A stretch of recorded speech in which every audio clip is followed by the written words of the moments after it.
No niin, moikka taas. Mä tulin vielä näyttämään, että minkälaista näistä kiharoista tuli. Ja koska tässä on vähän parempi valo tässä ikkunan eessä kuin mitä tuolla vessassa oli, niin tässä vähän näkeekin paremmin. Ja joskus nämä tosiaan onnistuu hyvin, mutta sitten joskus vähän silleen ei niin kuin hyvin, niin kuin esimerkiksi tällä kertaa.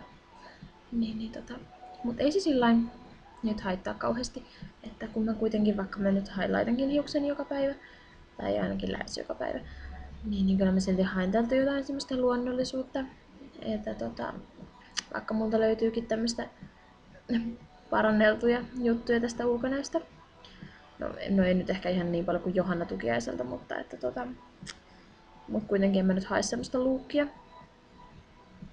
mitä hänellä on. Ja siis niin tosiaan ei mulla siis mitään botoksia huulessaan, vaan mulla on siis hiusten pidennykset ja sitten nämä tämmöiset ripsipidennykset. Niin mä näistä huolimatta haluan pitää sillä luukkini kuitenkin suhteellisen luonnollisena, että tosiaan mä haen sellaista Hollywood-meininkiä, eikä varmaan musta ihan sellaista saiskaan, mutta siis ymmärrätte varmaan pointin. Mut joo, mä rupean taas lätisee kaikkea omieni, jos mä jään tähän teille vielä juttelemaan. Joo, ei mitään. Hyvää illan jatkoa taas toistamiseen ja näitä mä siis tulin oikeastaan vaan teille nyt näyttämään. Noniin, moikka!